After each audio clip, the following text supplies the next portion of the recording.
कांग्रेस को भी वोट मत देना, बहुत चालू पार्टी है कांग्रेस। सावधान रहोगे कि नहीं रहोगे? बंसल जी बेबंद में दुखी थे, कांग्रेस ने धोखा दे दिया। अरे जब हमें धोखा दे दिया तो तुम कहां के बंसल हो? बंसल जी दुखी है, कांग्रेस ने धोखा दे दिया, हमें पहचाना ही नहीं।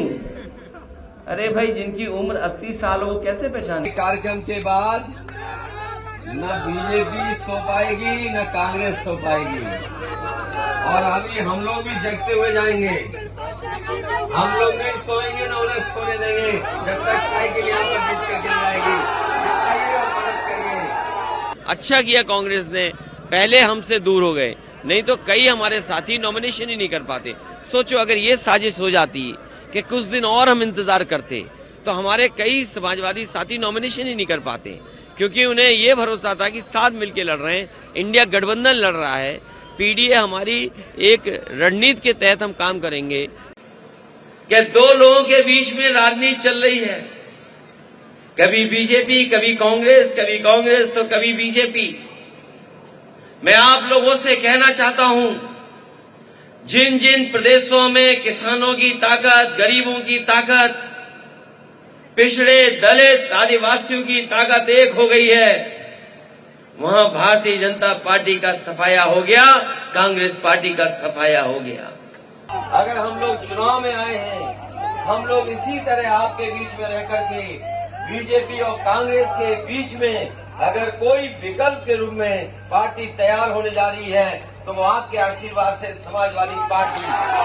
अब तो कांग्रेस की भी भाषा बदल गई, कांग्रेस भी कह रही है हम जाति जनगणना कराएंगे, कांग्रेस कह रही है हम एक्सरे कराएंगे समाज का। मैं कांग्रेस के लोगों से पूछना चाहता हूं, आजादी के बाद जब आपको जाति गणना करनी थी, जब आपको समाज के हर वर्ग को अधिकार देने थे, आपने अधिकार क्यों नहीं दिया और आपने अधिकारों को छीनने का काम किया? आज जब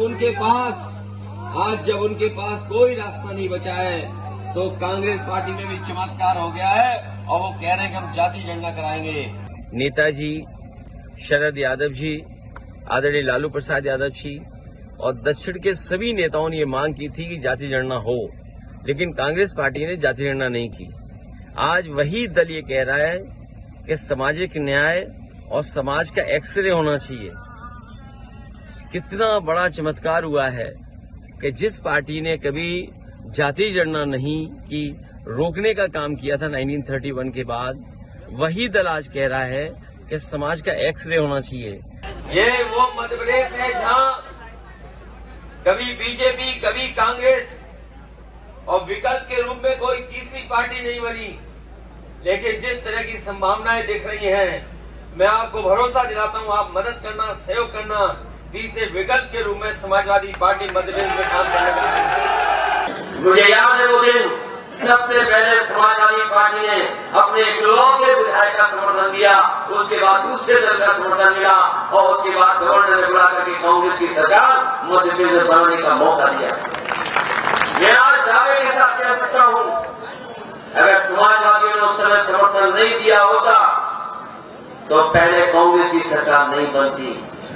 अगर किसी ने समर्थन देकर के कांग्रेस पार्टी की सरकार बनाई थी तो वो समाजवादी पार्टी का इकलौता विधायक था जिसने समर्थन किया, तो उसके बाद कांग्रेस पार्टी की सरकार बनी। इसका तो जवाब कोई दे दे मुझे। अगर गठबंधन नहीं करना था मुझे बता देते आप कि आपको गठबंधन नहीं करना। मान लीजिए इंडिया गठबंधन ने फैसला लिया कि ये जो टीवी जर्नलिस्ट है जो बैठते हैं टीवी पर, हम इनको बॉयकॉट करते हैं, हम इनको नहीं बैठेंगे इनके साथ। हमें भी इस तरह बता देते कि प्रदेश स्तर पे हम कोई गठबंधन नहीं कर रहे हैं, इंडिया स्तर पे जो चुनाव होगा या भारत का चुनाव होगा, लोकसभा का चुनाव, उस समय गठबंधन होगा। आपने बुलाया, आपने बातचीत की, हमने अपनी परफॉर्मेंस बताई और उसके बाद आपने हमारे नेताओं को रात के 1 बजे तक बैठाया। तो आखिरकार क्यों आपने ऐसा किया? अगर उन्होंने ऐसा किया है तो गलत किया है, उसका जवाब उनके पास नहीं है, इसीलिए उनकी भाषा बदल जा रही है। अमर उजाला अब आपके टीवी पर भी अपने स्मार्ट टीवी पर YouTube पर सर्च करें अमर उजाला, चैनल सब्सक्राइब करें और देखें ताजा खबरें, वो भी HD क्वालिटी में। और हाँ, बेल आइकन दबाना ना भूलें ताकि हर खबर हो आपके घर। अमर उजाला, निष्पक्ष, निर्भीक, निरंतर।